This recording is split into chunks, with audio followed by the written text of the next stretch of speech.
Good morning, champions. I miss you guys so much. I'm excited to read a story for you guys today, and it's called The Berenstain Bears and the Golden Rule. If you remember from class, the Golden Rule means that we treat other people the way that we want them to treat us. That means if I want him to be nice to me, I need to be nice to him. If I don't want her to be mean to me or to pull my hair, I can't be mean to her or pull her hair. Because whatever I do to them, they'll do to me.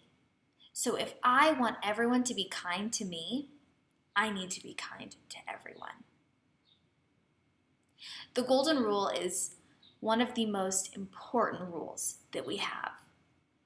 And it's a really, really, really special and precious rule. We're going to talk a little bit more about it in this story. And Sister Bear is going to learn about the Golden Rule. One thing that we need to remember when thinking about the Golden Rule is empathy. Remember, empathy is that kind of tricky word. Empathy means that we think about how other people might be feeling. So if I go to the park and I see a little girl sitting all by herself and crying, my empathy skills are going to say, if I was sitting all by myself and crying at the park, I probably would feel sad and lonely and maybe scared. So I bet she feels sad, lonely, or scared, or maybe all three. Empathy is trying to think about how other people might feel. And that's a really big part of the Golden Rule, right? So as we read, we're going to stop a few times and we're going to talk about what's going on and we're going to try to show empathy to the characters and think about how do you think they feel, right? Or how would you feel if you were them? So, the Berenstain Bears and the Golden Rule. And it's by Stan and Jan Berenstain. And the Golden Rule is right up on the front. It says, do to others what you would have them do to you. When Sister Bear received a beautiful golden locket for her birthday, she was surprised and pleased. It was shaped like a heart and it had her name on it. Happy birthday, dear, said Mama and Papa Bear, giving her a big hug. Okay, let's try to use our empathy skills here. Sister Bear just got a brand new present, and she says it's so beautiful. How do you think you would feel if you just got a brand new beautiful present? I would feel so happy. So I'm going to take that and I'm going to think, I think Sister Bear feels really happy because I know that if I got a new present, that's how I would feel. Sister tried the locket on and looked at herself in the mirror. I love it, she said. I'm going to wear it all the time. It opens up, said Papa. Look, he showed her the little golden clasp that you pressed to pop the locket open. Neat, said Sister. She looked inside, expecting to find a little picture or a mirror or something, but all that she could see inside the locket were a few simple words. Do unto others what you would have them do to you. Sister was puzzled. The words seemed familiar, but she wasn't sure why. What's this? She asked. It's the Golden Rule, explained Mama. What's that? Sister wondered. Mama's eyes widened. The Golden Rule is one of the most important rules there is. She explained, that's why we have always had it hanging up on the wall of our living room. She pointed to the framed sampler above their mantelpiece. Sister gazed up at it in amazement. She had seen that sampler every day of her life. No wonder the words seemed familiar. Oh, she said, a little embarrassed. I've never really thought about what it said before. What does it mean? The Golden Rule, Papa explained, tells you to treat other people the way you want to be treated yourself. Why is it inside my locket? She wondered. It's a golden rule inside a golden locket for a little golden princess, said Papa, giving her a big kiss. It's called the golden rule, explained Mama patiently, because it's precious, just like gold. But it's not about the gold you wear around your neck or on your finger. She held out her wedding ring. It's about the golden treasure we keep inside our own hearts. The heart shape of the locket is meant to remind you of that. Sister thought it over. She didn't really get it, but that was okay. She loved the locket anyway. The next day before school, Sister showed off her new treasure to her friends Lizzie, Millie, Anna, and Linda. They oohed and awed over it in a very satisfying way. "What's all the fuss about?" asked a voice. It was Queenie McBear and her gang. Queenie was older than Sister and a little snooty. When Queenie first came to the neighborhood, she and Sister did not get along at all. Queenie made fun of her and got Sister's friends to join in. That was for Sister's first experience with an in-crowd, a group that makes itself feel big by making others feel small. So Sister Bear, it says that when Queenie McBear first moved to town, she made fun of Sister. How do you think you would feel if somebody new came to town and started making fun of you? And she said she got Sister's friends to join in. So Sister's friends, they made fun of her too. How do you think she felt? Let's use our empathy skills. I bet she felt really sad.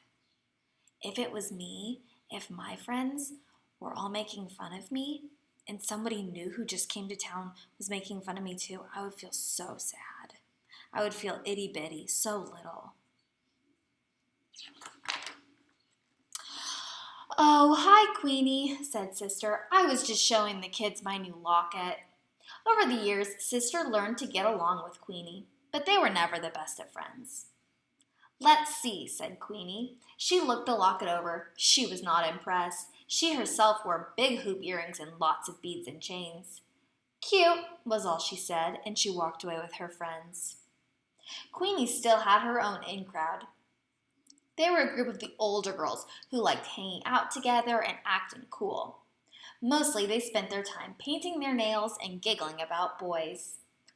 That was okay with Sister. She had her own group of friends to hang out with, but it never occurred to her that this might be any kind of problem until the new girl came to school.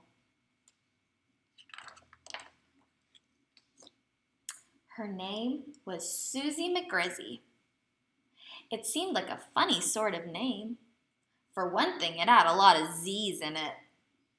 The new girl herself seemed a little funny too. Her clothes weren't exactly cool, and she wore her hair up in pigtails, which was definitely not standard Bear Country school style. Besides, she had thick glasses and braces.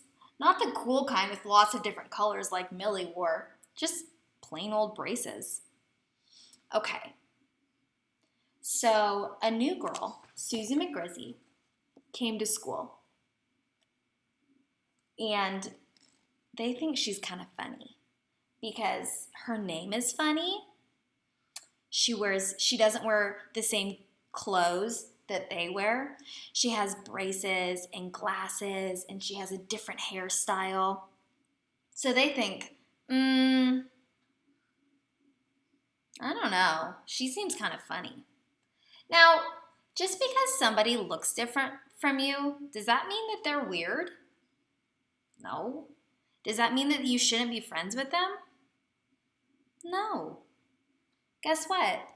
They are wearing different clothes than she is. Does that mean that she shouldn't like them? No. It doesn't matter what you wear or how you style your hair or if you have glasses. She's still a bear, right? They're all still bears. Let's read more and find out. On her first day, of course, the new girl didn't know anyone at all. If it was your very first day of school and you didn't know anybody at all, how would you feel? Take a second and think. How would you feel? I would feel really scared. I would feel super scared.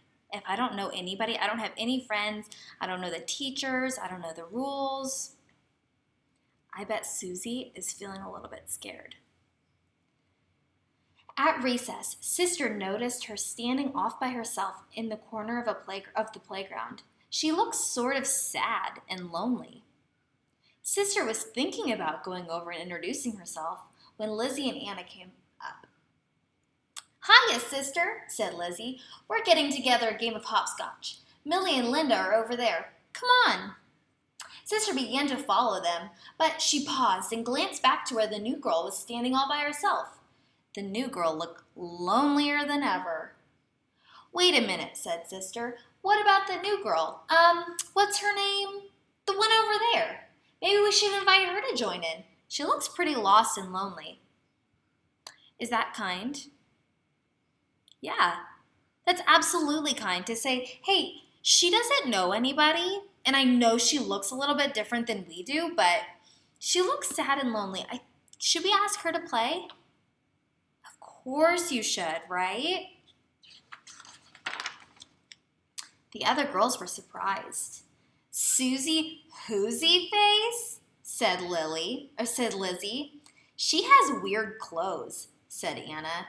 "And those corny pigtails," said Lizzie. "Not to mention those clunky glasses and braces," added Anna. "Well," said Sister, discouraged, "I just thought—" "Oh, don't worry about old Susie McWoosie," said Lizzie, taking Sister's arm. "She'll be fine. She'll find some other cubs to play with, cubs more her type. Come on." So Sister Bear wants to do the right thing, but her friends are not being kind. They're saying, "We're not going to let her play with us because she has different hair than us. She has clunky glasses. She has weird clothes. So because she looks different than us, we're not going to play with her." They say she can go play with some cubs that are a little bit more her type. So maybe ones that wear clothes like her. Is that kind? Is that the right thing to do? Absolutely not. If you were Susie and you showed up at a school wearing something different than everybody else, or you looked different than everybody else, is that fair that nobody wants to play with you? No, they don't even know her. They've never even talked to her. They don't know if she's nice. They don't know anything about her. They're just judging her based on what she's wearing and her hairstyle. That's not fair at all. Sister allowed herself to be led away to the hopscotch game. So right there, Sister is not saying, "No, you guys, that's really rude. We need to invite her to play." She did not say that. She said, "Oh, okay." And so now she goes and play hopscotch with her friends. She felt a little worried about Susie McWoosie. That's not her name. Though she couldn't exactly say why, but she soon forgot all about it while playing hopscotch with her friends. So Sister's having fun, right? Is Susie? Later, when school let out, Sister got in line for her school bus. She noticed the new girl was standing right in front of her. She was going to say hi, but then Lizzie came up behind her, and they started to talk. They went on talking as they got on the bus. Susie McGrizzy sat right behind them. Sister and Lizzie went right on talking together. Sister played with her new locket as she talked, twirling it around and around in the air. When the bus came to her stop, Sister gathered up her things to get off, but she felt a soft tug on her arm. It was Susie McGrizzy. She was holding something out to Sister. So they have not even talked to Susie the entire time she's been sitting right behind them. "Here," she said shyly, "you dropped this." It was Sister's new locket. "Gee," said Sister, "thanks." It was all she could think to say. Sister climbed off the bus and watched as it pulled away. She could see Susie looking back at her from the window. Sister hung her locket back around her neck. What if Susie hadn't noticed her drop it? It might have been gone for good. Mama was waiting for Sister when she climbed up the front steps. "How was school today, dear?" asked Mama. Oh, okay, I guess, sighed Sister, dumping her school bag on the armchair in the living room. She glanced up at the framed sampler of the golden rule over the mantel. Somehow, the golden locket hanging around her neck felt heavier than before. I think Sister Bear probably feels kind of bad that she didn't include Susie. That evening at dinner, Sister was unusually thoughtful. That means she was thinking really hard. She picked at her lima beans and stared off into space. A penny for your thoughts, said Papa as he fed Honey Bear. Huh? Said Sister, looking up. Oh, I was just thinking about that golden rule inside my locket, she explained. I don't really get it. What's it supposed to mean? Well, began Mama, let me give you an example. Do you remember that trouble you had when Queenie first moved to town? Sister perked up and paid attention. She remembered it all too well. Do you remember how Queenie started an in-crowd but kept you out and made fun of your clothes and your hair bow? Mama asked. Do you remember how badly you felt? Boy, did she ever. Sister started to feel hurt just thinking about it. Her lower lip began to quiver, and a tear came out of her eye. All the golden rule is saying, said Papa, is that you shouldn't turn around and do that same sort of thing to someone else. He paused to scrape some mashed potatoes off Honey's chin. You should always treat other people the way that you would like to be treated yourself. So they're saying, Sister Bear, you didn't like that Queenie was mean to you. That means you should not be mean to somebody else. If you don't want somebody else to be mean to you, you can't be mean to somebody else. If you don't want somebody else to make fun of you, you can't make fun of somebody else. You have to treat other people the way that you want to be treated.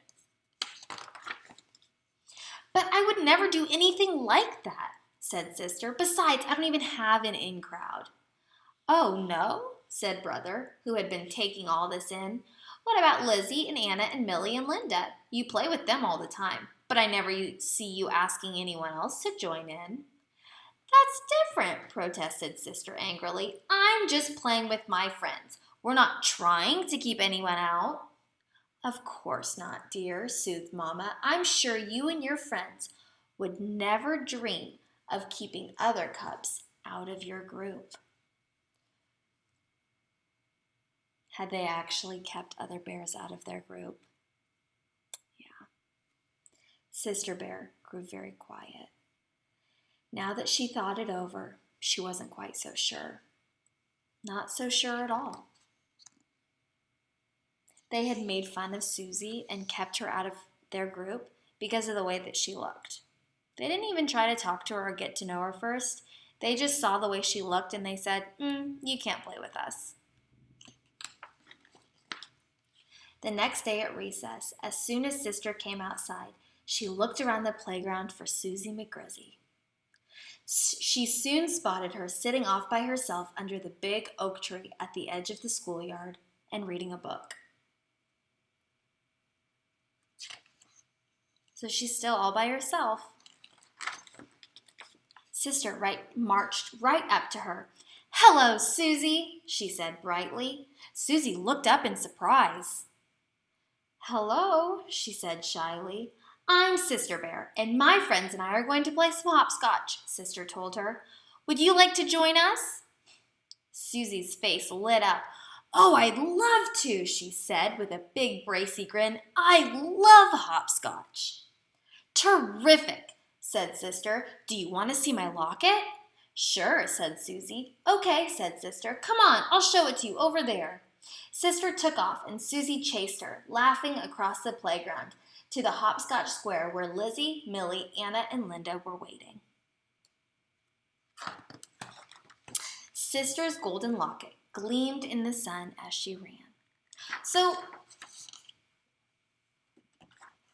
even though Susie doesn't look like them, doesn't have the same hairstyle as them, or wear the same clothes as them, they can still play together. They still like the same things, right? They both like hopscotch. So just because they look different doesn't mean they can't play together or have fun together or enjoy each other, right? The golden rule means that we treat other people the way we want to be treated.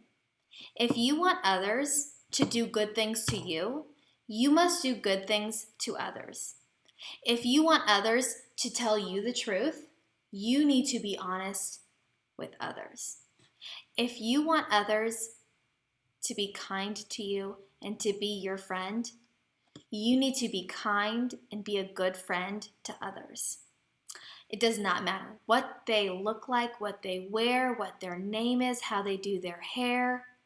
It doesn't matter. To everyone, you must be kind if you want them to be kind to you. I want you guys to think about that tricky word empathy, which is thinking about how others might feel. And I want you to think about golden rule and how you can use the golden rule at home or at the playground or with your friends. And sometimes kids have a hard time with the golden rule, but adults also have a hard time with the golden rule. So if you see an adult treating others the way that they don't want to be treated themselves, you can remind them about the golden rule.